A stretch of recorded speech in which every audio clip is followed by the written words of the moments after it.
Malam ini kami kembali menghadap tahta hadirat Tuhan dengan rasa syukur kami, dengan penuh cinta kami katakan, terima kasih Tuhan. Betapa baiknya Engkau, betapa Engkau merancangkan hal-hal yang dahsyat dan ajaib dalam hidup kami tidak pernah terpikirkan. Tidak ada satu kata yang dapat mengungkapkan rasa syukur, rasa cinta, rasa terima kasih kepadamu ya Bapa yang mulia di dalam Yesus Kristus dan Roh Kudus. Malam ini kami ingin mendengarkan isi hatimu. Tolong Allah Roh Kudus, Esta menyampaikan dengan benar. Seperti apakah yang engkau ingin sampaikan kepada mereka. Taruh kata-katamu di dalam lidah dan bibir Esther. Taruh kata-katamu di dalam pikiran Esther. Taruh kata-katamu di dalam roh Esther Tuhan. Sehingga kata-kata yang benar yang datang daripada engkau itu sampai kepada setiap kami. Dan kami dapat menangkapnya di dalam roh kami. Dan hati kami masgul karena engkau. Tuhan Allah Roh Kudus, tolong urapi setiap kami. Engkau yang akan membungkus setiap perkataan yang keluar dari mulut Esther dengan kuasa-Mu, sehingga firman yang kami Esther lepaskan tidak kembali begitu saja, tetapi akan melaksanakan apa yang Engkau kehendaki dalam kehidupan kami masing-masing. Urapan Allah turun atas kami, kuasa Allah ada atas kami, Allah Roh Kudus bersama-sama dengan kami dimanapun kami berada. Terima kasih Tuhan, di dalam nama Yesus kami ucap syukur dan berdoa. Bersama-sama katakan, amin. Saya sebelumnya mau tanya dulu. Menurut saudara, yang terpenting kehidupan saat ini apa yang akan datang?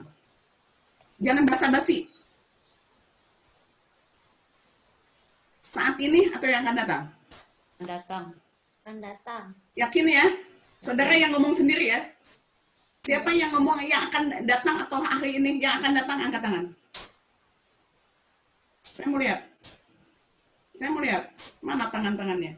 Bapak lihat tangan-tangan yang terangkat di hadapanmu malam ini. Kami menginginkan hal-hal yang akan datang, yaitu yang datang daripada roh-Mu di dalam kekekalan.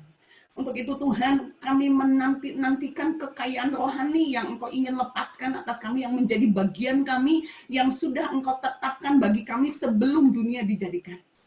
Kasih karunia-Mu turun atas kami, untuk memampukan kami menerimanya di dalam kasih karunia-Mu untuk kemuliaan-Mu. Terima kasih Tuhan, di dalam nama Yesus kami ucap syukur dan berdoa. Amin. Saudara, ada ayat kayak gini kita baca sama-sama ya. Di Efesus 1 ayat 1 sampai 6. Sebetulnya saya itu nggak mau baca, takutnya kelamaan, tapi kita baca aja. Dari Paulus, Rasul Kristus Yesus oleh kehendak Allah, kepada orang-orang kudus di Efesus, orang-orang percaya dalam Kristus Yesus. Kasih karunia dan damai sejahtera dari Allah, Bapa kita, dan dari Tuhan Yesus Kristus menyertai kamu. Di dalam Alkitab yang sebenarnya, itu nggak ada perikop. Ya. Jadi biar saudara sama saya bisa sama-sama dulu. Nggak ada perikop. Dari ayat 2 langsung ke ayat 3. Dan nggak ada perikop. Terpujilah Allah dan Bapa Tuhan kita, Yesus Kristus, yang dalam Kristus telah mengaruniakan kepada kita segala berkat rohani di surga. Sebab di dalam Dia Allah telah memilih kita sebelum dunia dijadikan, supaya kita kudus dan tak bercacat celah di hadapannya. Dalam kasih Ia telah menentukan kita dari semula oleh Yesus Kristus untuk menjadi anak-anaknya sesuai dengan kerelaan kehendaknya. Saudara nangkep nggak ayat ini? Ini sebetulnya adalah rangkaian dari pelajaran apa yang sudah Tuhan singkapkan, pelajaran-pelajaran sebelumnya. Hari ini kita memasuki tentang kasih karunia. Ada banyak orang-orang berbicara tentang kasih karunia, tapi seperti yang saya katakan berulang, kasih karunia adalah satu. Pemberian yang tidak pantas kita terima. Pemberian yang datang daripada Allah, pemberian yang baik datang daripada Allah, yang tidak pantas kita terima karena kita orang-orang yang seharusnya dihukum. Orang hukuman yang tidak pantas menerima apapun yang baik yang diberikan Allah kepada kita. Itu kasih karunia. Tapi kasih karunia yang kedua adalah kemampuan ilahi atau kemampuan Allah yang diberikan kepada kita untuk kita melakukan apa yang kita tidak mampu. Saya ulang. Yang kedua adalah kemampuan Allah yang diberikan kepada kita, di mana kita tidak mampu melakukan apa yang seharusnya kita lakukan sesuai ketetapan firman. Jadi gini saudara, ketika Tuhan mengatakan siapa yang menerima Yesus sebagai Tuhan dan Juru Selamat, roh kita menjadi hidup. Betul? Kehidupan itu masuk di dalam roh kita. Yang hidup itu roh. Yang dikuduskan dari dosa itu roh. Yang diperdamaikan dengan Allah itu adalah roh kita. Tapi jiwa kita, tubuh kita masih ada di dalam dosa. Karena saudara dan saya masih ada di bumi ini. Nah, saudara dan saya dianggap kudus. Tetapi tidak kudus. Siapa yang tidak kudus? Jiwamu. Tubuh itu tunduk kepada jiwa. Di dalam jiwa itu ada kehendak pribadi yang tidak bisa Allah langgar. Karena Allah sangat menghormati free will manusia. Satu-satunya makhluk yang memiliki kehendak bebas adalah manusia. Dan Allah menghormati setiap pilihan-pilihan kita, keputusan-keputusan kita untuk hidup kita hari ini atau di depan. Allah sangat menghormati itu. Jadi saudara nangkep ya? Yang harus dibaharui dari hari ke hari adalah batin kita. Ingat pelajaran batin kita yang kemarin? Batin kita yang harus dibaharui. Batin adanya di mana? Di jiwa. Jiwa itu sangat rentan. Kenapa Tuhan berbicara kemarin tentang luka? Padahal kemarin untuk bisom ya. Tapi ada sambungannya, ternyata sambung menyambung. Kenapa Tuhan berbicara tentang luka? Ketika saudara dan saya terluka, saudara tidak pernah bisa mengambil keputusan-keputusan yang benar sesuai dengan apa yang Allah mau. Karena saudara akan dipengaruhi oleh luka-luka itu. Ketika saudara terluka, saudara akan tersinggung. Ketika saudara tersinggung, saudara bisa memutuskan yang baik nggak? Saudara bisa memutuskan yang benar nggak? Nggak bisa. Ketika saudara sakit hati, ketika saudara dikhianati, bisakah saudara mengambil keputusan yang benar? Entah dikhianati oleh orang yang kita kasihi, suami kita, istri kita, pacar kita, atau oleh anak kita, atau teman-teman kita. Ketika hati kita luka karena pengkhianatan, kita tidak bisa memutuskan yang benar. Jiwa kita luka. Satu-satunya yang membuat kita tidak menjadi sempurna, keputusan-keputusan kita akan dipengaruhi oleh jiwa ketika jiwamu luka. Ketika jiwamu pahit, ketika jiwamu tidak dapat mengampuni. Lihat saudara, di seluruh Alkitab tentang kepahitan. Di dalam kepahitan ada kegeraman, ada kejahatan, ada segala macam dosa-dosa yang ada di situ. Ujungnya saudara akan membunuh karena kepahitan. Seperti kemarin yang saya katakan, 7 langkah untuk mendeteksi saudara terluka atau enggak. Sangat mudah sebetulnya. Ketika saya nggak mau ketemu dengan Linda, karena saya tersinggung, itu saya sedang menarik diri. Udah langkah kedua, saya mulai terluka. Jadi kita mesti taruh di kepala kita akan kehilangan janji Allah di Efesus 1 itu, kalau jiwa kita tidak mau dibersihkan dari hari ke hari. Kalau jiwa kita, batin kita tidak dibaharui dari hari ke hari. Pikiran kita nggak dibaharui, akal budi kita nggak dibaharui, berarti kita tidak bisa menerima kasih karunia Allah yang Allah berikan kepada kita. Kebayang ya saudara? Allah memberikan kekayaan rohani yang besar kepada saudara dan saya di surga. Warisan rohanimu di dalam Kristus. Yang kedua, Tuhan bilang begini. Sebelum dunia dijadikan, saudara dan saya dipilih Tuhan supaya kita kudus. Saudara, halo, saudara sudah dianggap kudus. Tapi firman Tuhan mengatakan, saudara sudah ditetapkan sebelum dunia dijadikan untuk supaya saudara dan saya kudus. Sekarang saya tanya, setelah saudara menerima Yesus Tuhan dan Juru Selamat pribadi, saudara bisa hidup kudus nggak? Saudara bisa menjalani hari-hari saudara di dalam kekudusan nggak? Karena firman Tuhan Tuhan begini, kuduslah engkau sebab aku kudus. Itu itu jelas-jelas ada di dalam firman Tuhan. Di 1 Petrus 1 ayat 16, sebab ada tertulis, kuduslah kamu sebab aku kudus. Jiwamu, rohmu sudah ditebus dan sudah dianggap kudus. Tugas saudara dan saya menjalani kehidupan keselamatan ini dengan kekudusan sesuai dengan firman. Karena saudara dan saya dipilih sejak semula untuk hidup kudus. Berarti saudara dan saya sanggup untuk hidup kudus. Katakan amin. Kenapa?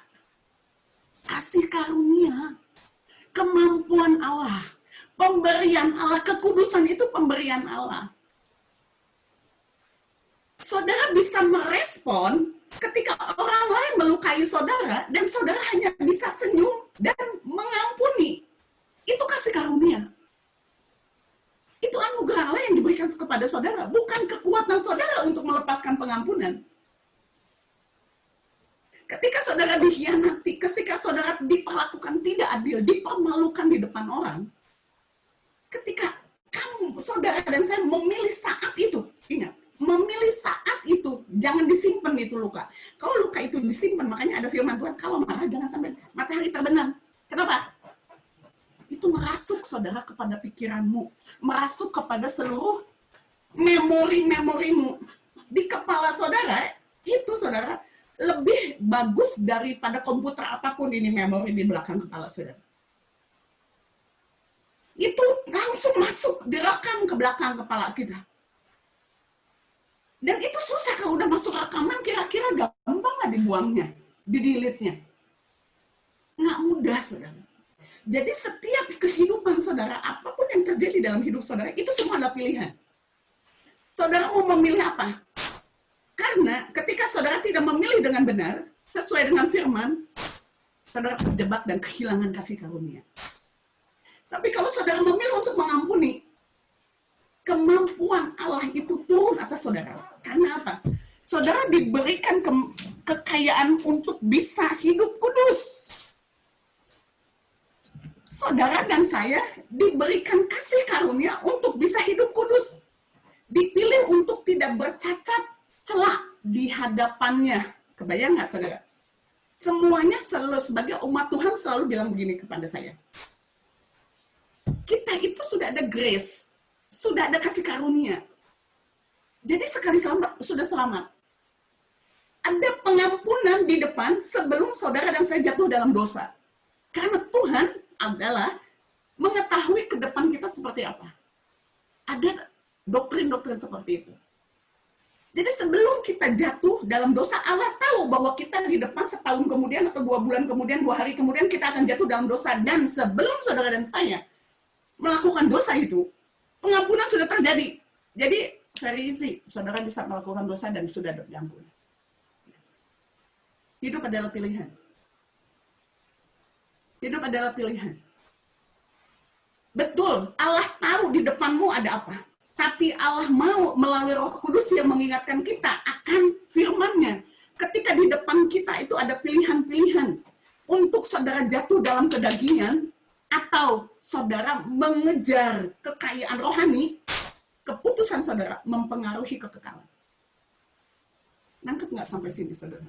Saya ini pelan-pelan karena ini memang agak susah, saudara. Harusnya ini ketemu sama-sama baru gampang ya, saudara. Karena gini yang Tuhan bilang, Roma 2 ayat 6. Ia akan membalas setiap orang menurut perbuatannya. Saudara dan saya memiliki warisan rohani yang besar dalam kekekalan. Karena Kristus. Saudara dan saya memiliki kasih karunia untuk hidup kudus dan tidak bercacat celah di hadapan Tuhan. Hari-hari kita, di mana kita melalui hari ini, adalah bagaimana keputusan saudara dalam hidup saudara ketika apa yang terjadi dalam hidupmu ini dihadapi oleh saudara. Saudara akan mampu melakukan melakukan hal-hal yang tidak dapat saudara lakukan karena kasih karunia. Itu tentang jiwa ya, untuk hidup dalam kekudusan dalam jiwa. Jiwa kita yang harus kita manage sedemikian rupa, karena di dalam jiwa itu ada keinginan, ada hawa nafsu. Kalau saudara enggak kontrol dengan kuasa Roh Kudus, dengan kasih karunia, itu hawa nafsu itu seperti dunia kematian yang enggak pernah puas. Yang namanya hawa nafsu itu macam-macam, nafsu makan, macam-macam. Ada yang kalau udah shopping udah gila-gilaan deh, udah nggak inget apapun, ngutang-ngutang. Itu ada loh saudara. Saya punya teman seperti itu. Udah lupa ingetan kalau shopping, untungnya utang gede gitu. Hawa nafsu seksual, hawa nafsu keserakahan, pengen kaya. Harga dirinya adalah apa kata orang dan penampilan. Nah, itu saudara. Kalau jiwa kita rusak dan kita tidak menyerahkan kepada Kristus untuk dikuduskan, untuk dipulihkan, untuk disembuhkan, kita kehilangan kasih karunia, kita kehilangan kekayaan yang sudah seharusnya kita terima. Kita kehilangan apapun yang terbaik yang diberikan Allah bagi kita. Saudara jangan berpikir begini, wah Esther mau bayar harganya mahal. No, saya nggak bayar harga apa-apa saudara. Saya hanya mau. Sampai tadi Tuhan bilang gini, Esther, dari mana semuanya ini berasal? Dari Tuhan. Saya bisa tahan di hadapan Allah berjam-jam bukan karena seorang Esther, bukan. Bukan karena latihan saya, saudara ya, setiap hari 15 menit, besok setengah jam, terus 1 jam, terus 2 jam, enggak. Karena kasih karunia Allah, sejak saya dipanggil Tuhan, sejak saya diurapi Tuhan, saya bisa bertahan di hadapan hadirat Allah berjam-jam. Karena apa? Kasih karunia. Yang tadinya nggak bisa doa, nggak ngerti apa-apa, dijadikan tiba-tiba pintar. Dijadikan tiba-tiba bisa melakukan apa yang saya tidak bisa. Ditambah jiwa saya disembuhkan di hadapan Tuhan. Seluruh luka-luka masa lalu saya disembuhkan satu persatu. Ketika dipulihkan, kekayaan rohani itu turun, saudara. Ketika kekayaan rohani itu turun, semua berkat yang memang disediakan oleh Allah di dalam hidup saya dan di tahun-tahun di depan saya, itu tergali kayak gini, saudara. Kayak budal keluar, saudara. Kayak muncul semuanya ke permukaan. Saya nggak mencari segala sesuatunya, saya nggak cari. Saya nggak cari duit. Orang Tuhan bolak-balik bilang, memintalkah kamu? Menanamkah kamu? Saya nggak punya jemaat. Ayo hitung-hitunganlah sama Tuhan. Tapi sampai hari ini saya ada. Tuhan cuma bilang, dari mana Esther? Karena Tuhan bilang begini, Efesus 1, kamu memiliki janji Allah. Kekayaan rohani. Buat Allah, kekayaan hari ini jasmani itu paling kecil.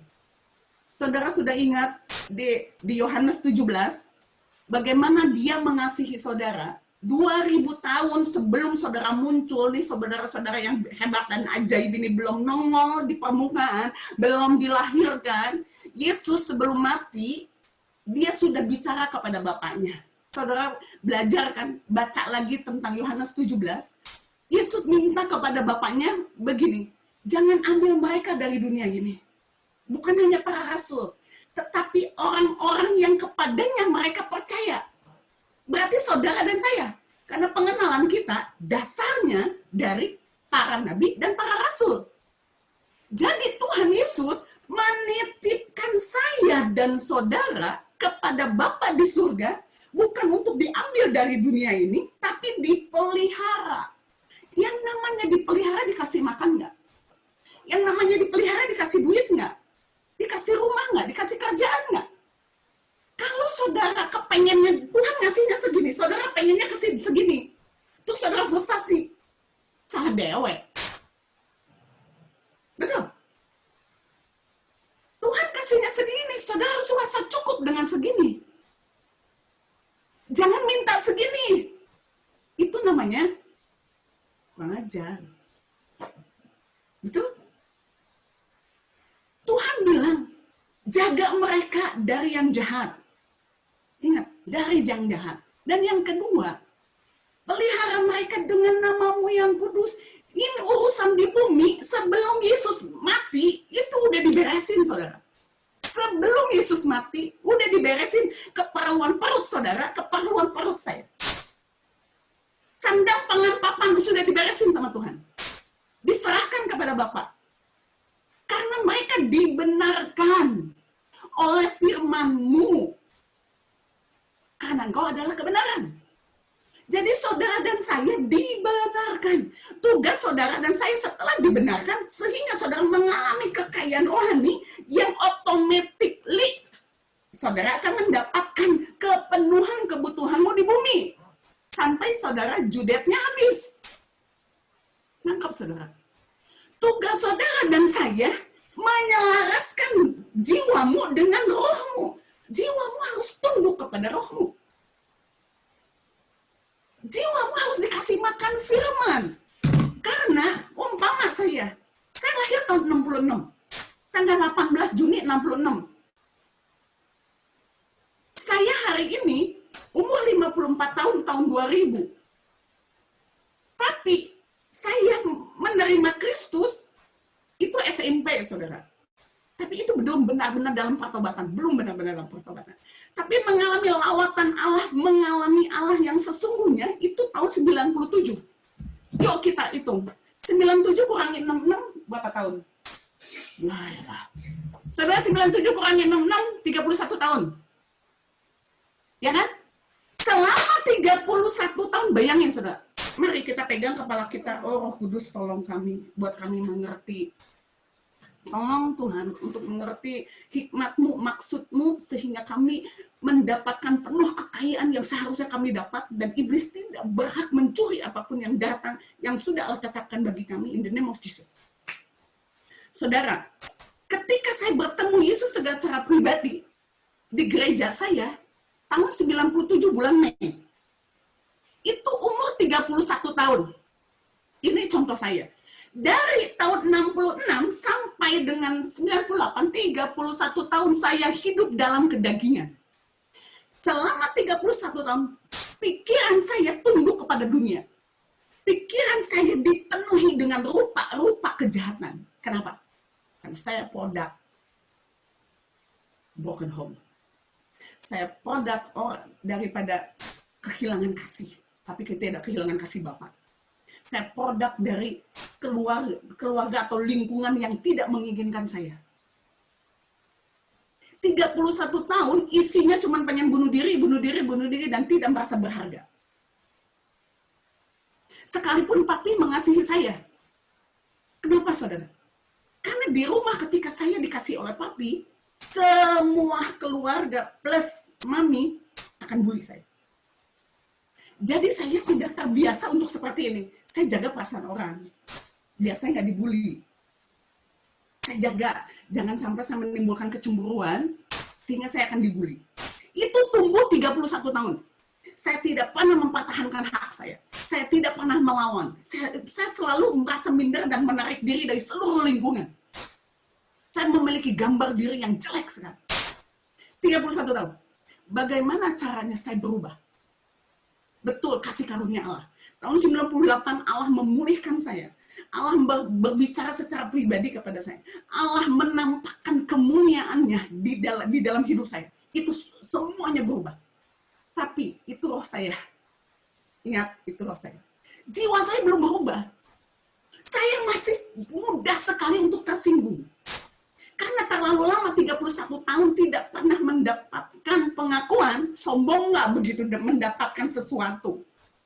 Saya tumbuh di waktu umur 31 dengan karunia yang begitu tiba-tiba saudara. Karunia urapan saya tuh zut gitu. Saya sudah pernah sekolah kitab waktu SMA. Tapi itu kan adanya di sini, nggak di sini. Jiwa saya terus bontak. Saya bertemu, saya clash dengan banyak orang. Besi menajamkan besi. Betul? Karena produk daripada penolakan di dalam hidup saya, penuh dengan luka-luka di dalam hidup saya. Jadi ketika ketika saya mengalami sesuatu yang baru, itulah Allah memulihkan. Allah pertemukan saya dengan orang-orang yang mengasihi saya sehingga saya dibentuk luar biasa. Untuk apa? Untuk saya tunduk kepada kehendak Allah melalui orang lain. Untuk saya tunduk kepada keinginan Allah melalui orang lain. Allah akan pakai saudara-saudara kita, sahabat kita, orang yang paling dekat untuk membentuk saudara dan teman saya.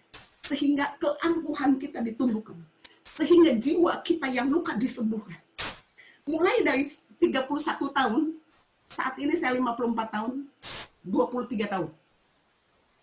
Saya berjalan bersama dengan Allah, jatuh bangun. Bagaimana saya memulihkan jiwa saya bersama dengan firman. Nangkep saudara, saya tidak mampu. Saya nggak capable. Saya nggak pintar. Saya nggak punya kemampuan apapun. Tapi, saya lihat jam dulu. Saya punya Kristus. Ketika jiwa saya dibaharui dan tunduk kepada firman, step by step, menurut Tuhan, 23 tahun kelamaan buat saya. Saya ketinggalan banyak. Menurut Tuhan, menurut saudara, menurut anak saya, kehidupan saya sudah kehilangan nilai sebagai seorang manusianya seperti apa gitu. Esensi manusianya hilang. Tapi menurut Tuhan, saudara mau tahu nggak? Saya ketinggalan banyak. Karena apa? Karena pemberontakan. Jiwa saya nggak tunduk seperti apa yang Allah mau. Standarnya Allah segini. Di dalam usia rohani saya segini. Tapi saya masih di sini, saudara. Di mana posisi jiwamu dalam penundukan kepada firman Allah? Hari ini. Berapa banyak saudara menundukkan diri kepada firman, sebanyak itulah kekayaan yang dapat saudara ambil di dalam Tuhan. Karena kasih karunia, kembali lagi kasih karunia. Semua yang saya alami itu kasih karunia, saudara. Saya bisa melepaskan pengampunan di masa lalu saya ketika saya masih kecil, ketika saya masih SD, ketika saya masih SMP, ketika saya masih SMA. Saya bisa melepaskan pengampunan kepada orang-orang yang melecehkan saya. Nggak laki, nggak perempuan. Itu traumanya kayak apa loh, saudara? Itu memori di sini, itu ketakutan terus melihat laki-laki, melihat perempuan itu takut banget. Itu ada di sini.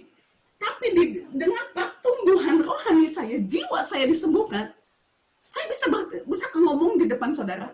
Saya bisa berbicara di depan audiens. Ketika apa? Ketika saya tunduk, jiwa saya ditundukkan kepada Kristus. Saya makan firman Tuhan. Saya pikirkan firman Tuhan di kepala saya. Saya usahakan sejak saya bertobat, saya usahakan sesadar-sadarnya saya tidak akan pernah berbohong. Saya nggak pernah. Dan sesadar-sadarnya nggak akan keluar kata-kata kotor atau kata-kata sia-sia di dalam mulut saya. Saudara boleh cek kepada anak-anak saya. Kata-kata maaf kata brengsek aja nggak keluar. Anak-anak saya kalau dengar mereka ngomong brengsek, ngomong kotor apa itu? Standar, saya taruh standar di dalam hidup saya. Semua orang bilang standar Esa ketinggian, enggak. Firman kok. Saudara akan dihakimi menurut perkataan saudara. Perkataan sia-sia saudara, itu akan dihakimi. Perkataan kosong saudara, itu akan dihakimi. Saudara ngomong kafir sama orang lain, saudara itu dihakimi. Itu jahat di hadapan Allah. Itu standar Allah tinggi. Kalau saudara tidak menaruh standar Allah di dalam jiwamu, karena rohmu dengan gratis, pemberian yang tidak pantas saudara terima sudah diberikan oleh Allah. Rohmu hidup dan rohmu tidak bisa berdosa. Tapi kalau saudara terus-menerus menduka citakan roh, terus-menerus batin saudara, nurani saudara, bisa tumpul. Ketika batin nurani saudara bisa tumpul, Roma 1 mengatakan begini, aku akan menyerahkan engkau kepada kehendakmu. Dan ketika saudara diserahkan kepada keinginan saudara, saya kasih tahu saudara ya, saudara nggak akan bisa bertobat. Tuhan bilang gini, saya tadi tulis ayatnya ya saudara, tapi sebentar saya cari. Dibilangnya gini, Ibrani 4 ayat 7, jika kamu mendengar suaranya Tuhan, jangan keraskan hatimu. Ketika saudara malam ini mendengar firman Tuhan yang menegur saudara tentang jiwamu, kondisi jiwamu, Jangan keraskan hati. Kalau saudara keraskan hati, nuranimu akan tumpul. Ingat pelajaran yang lama? Ketika nuranimu tumpul, saudara akan penuh dengan kejahatan. Saudara akan penuh dengan hawa nafsu. Dan saudara akan terhilang. Kenapa di luar sana, saya yakin dan percaya di sini nggak ada. Kenapa di luar sana nyogok nggak ngerasa dosa? Ini ya, tidak penuh dengan firman. Walaupun ininya penuh dengan firman. Sudah tahu membedakannya? Di sininya firman tidak direnungkan dan menjadi bagian hidup kita. Hanya sampai kepada pengetahuan dan cuma ada di sini. Saudara coba lihat ya, kalau ketemu dengan rekan-rekan orang gereja, apa kabar? Oh haleluya, puji Tuhan, cuma di sini.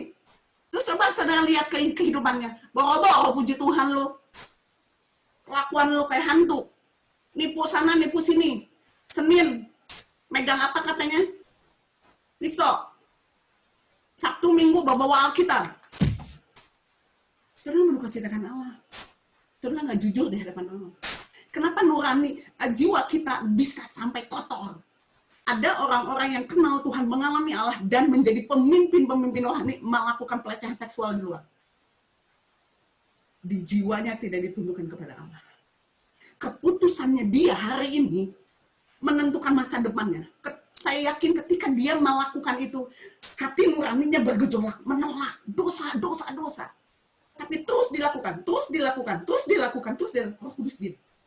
Hati nurani saudara menjadi tumpul, keras, dan Roh Kudus tidak bekerja lagi. Firman Tuhan yang tadi Ibrani 4 ayat 7, saudara keraskan hati dan dia akan lewat. Saudara akan menjadi keras dan diserahkan kepada keinginan saudara. Mengerikan saudara, tahu nggak? Kepengen bertobat tapi nggak bisa tobat. Ngeri.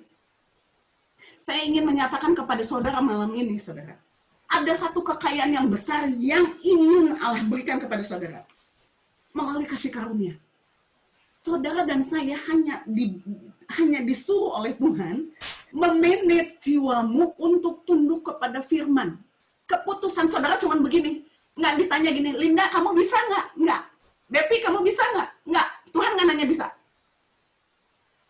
Cuma Tuhan lagi nanya gini, Feni, kamu mau nggak menundukkan jiwamu kepada firman?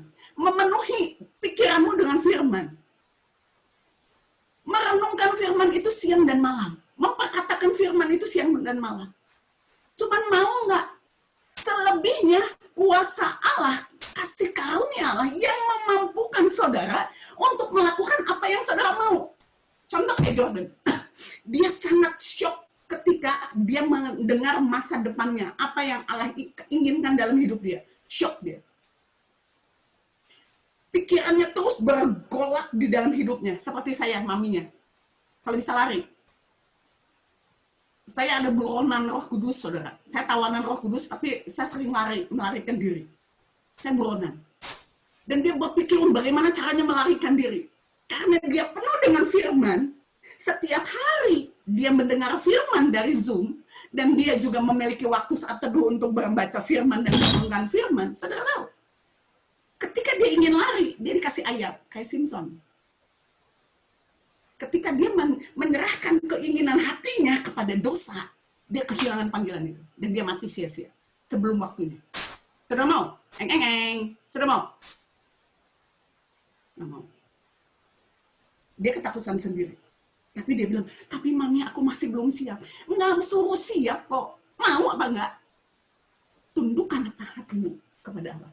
Ingat saudara, di dalam kasih karunia Allah itu ada panggilan. Sedikit lagi ya.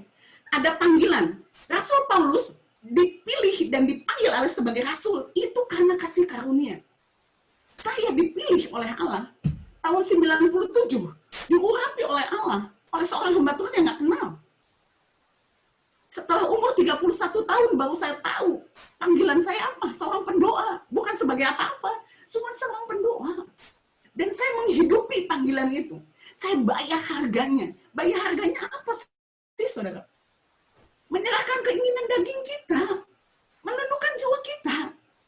Terus saya bayar? Enggak. Saya nggak bayar apa-apa. Karena kasih karunia. Dimampukan saya untuk ada di dalam panggilan saya. Itu karena kasih karunia. Saya cuma bisa mau. Saudara tahu nggak? Kalau saya hari ini ngelihat ke belakang, saudara, saya gini sendiri. Saya kaget-kaget dan saya ketakutan. Kok bisa ya saya bisa melalui hari-hari seperti itu ya? Di sana tahu nggak saudara, ada gempa bumi. Dan akan saya terima sebesar ini. Kerinduan saya. Jadi saya bilang begini, apapun yang kau inginkan dalam hidup saya, kerjakan, lakukan. Berapapun harganya, saya bayar. Saya nggak mau nunda-nunda. Kalau ada hal yang salah dalam diri saya, koreksi hari ini juga. Kasih tahu, jangan udah mati dikasih tahu cilaka. Kita nggak bisa berubah. Karena seperti yang Tuhan bilang, katakan, jangan berdoa untuk orang mati. Udah finish, selesai. Nggak bisa diapa-apain lagi. Kalau kamu mengasihi orang, doakan hari ini. Karena hari ini masih ada kesempatan. Jadi buat saya, saudara, saya mengejar sedemikian rupa panggilan itu. Saya mengejar sedemikian rupa kekayaan yang Allah karuniakan kepada saya di dalam kekekalan. Apa yang Allah karuniakan kepada saya, itu yang harus saya dapatkan. Saya mengejar sedemikian rupa, saya melepaskan segala sesuatunya, kepentingan pribadi, saya lepaskan. Bohong kalau saya nggak punya keinginan pribadi, bohong. Bohong, saudara. Saya punya masih manusia, masih keinginan ada. Tapi satu hal ya saudara, ini ade itu iseng banget. Saya memasuki puasa 21 hari, katanya sih puasa Daniel, tapi menurut saya ini bukan puasa Daniel. Adalah saya harus makan apa yang saya nggak suka. Kalau untuk puasa 3 hari, 4 hari itu buat saya kecil, saudara. 40 hari, saya udah terlatih. Roh Kudus yang melatih saya untuk puasa dan puasa-puasa aja. Tapi hari ini puasa makan sesuatu yang nggak saya suka. Lihat batin saya kayak ngelihat emping, saudara. Aduh, Pak Bos, emping Pak Bos. Aduh, ngelihat emping. Oh, Tuhan Yesus tolong saya. Oh, Tuhan Yesus tolong saya. Saya nggak mau ada di meja makan, saudara. Ngelihat emping, itu jauhin itu emping. Oh, Tuhan itu godaan yang terbesar.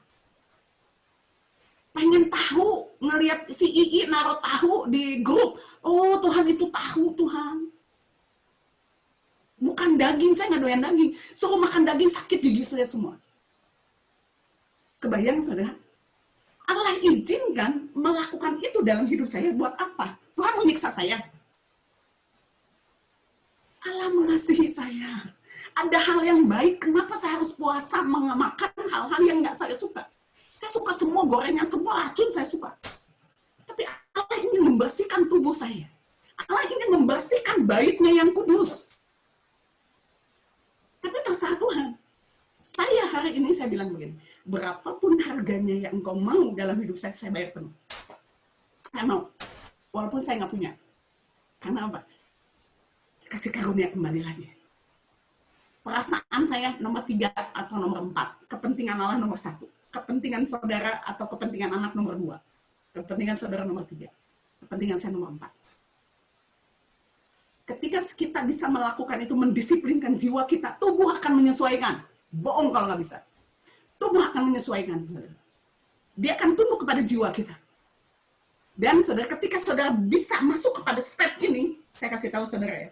Tapi jangan iming-iming. Ingat tahu iming-iming pancingan, bukan. Saya nggak kasih pancingan. Saudara akan masuk kepada satu kekayaan rohani yang tidak pernah saudara pikirkan sebelumnya. Ada satu dimensi yang dibukakan Allah ketika saudara menundukkan jiwamu kepada Tuhan, seperti yang Tuhan bilang di Efesus 1, saudara diberikan kekayaan rohani, diberikan kepada saudara itu kekudusan, tidak bercacat, tidak bercela. Automatically kehidupan saudara di bumi ini akan diberkati Allah nggak? Saudara nggak usah citer-citer, saudara nggak usah nipu sana sini, nggak usah. Saudara yang bisnis nggak usah ngambil tipu sana, tipu sini, atau memanfaatkan undang-undang atau peraturan perpajakan atau peraturan apapun, mana yang abu-abu, saudara ambil di situ untuk mendapat keuntungan. Jangan. Tundukkan, taat kepada Allah. Tundukkan jiwamu. Tundukkan ketakutanmu untuk nggak bisa bayar karyawan, nggak bisa ini, nggak bisa ini, nggak bisa ini. Tundukkan. Ketika saudara tunduk, ketika jiwa kita tunduk, Allah yang akan meninggikan saudara. Allah yang akan memberkati saudara. Itu tanggung jawab Tuhan ketika saudara ada di bumi. Tuhan bilang, bukan mereka yang harus diangkat dari bumi, enggak. Tapi pelihara mereka kalau lihat nih perjanjian lama ya saudara ya, kehidupan orang Israel sangat mudah. Cuma satu, kamu hidup kudus, melakukan hukum Torah dengan baik, hidup sesuai ketentuan Allah, kamu nggak usah ngapa-ngapain, perang aja dimenangin sama Tuhan kok. Kamu nggak usah nanam aja, kamu akan mendapatkan tuayan banyak kok. Itu orang Israel loh saudara. Apalagi kita 2 kalinya, karena kita hidup di dalam kasih karunia. Kita hidup karena Kristus. Asal saudara mau bersejalan dengan Tuhan, dengan surga dan taat kepada firman, urusan daging yang nomor 10 itu dipenuhi oleh Allah. Masa nomor 1 dipenuhi, nomor ini dagingnya nggak dipenuhi? Entah itu keinginan kebutuhan saudara, atau kebutuhan jasmani, atau kebutuhan sekolah dan lain sebagainya. Sikapmu hari ini, keputusan saudara hari ini, menentukan berapa banyak saudara menerima dari Allah. Dan Tuhan bilang ada di satu ayat mengatakan, kita dipenuhi dengan kekayaan kasih karunia demi kasih karunia. Berarti dari satu kasih karunia kepada kasih karunia, kepada kasih karunia, kepada kasih karunia. Wow, saya bilang, bagaimana kita masih hidup di dalam kedagingan sih buat saya? Mendingan kita berlari kepada Allah, mendisiplinkan jiwa kita tunduk kepada firman, dan bagian Allah yang mengambil alih seluruh permasalahan kita.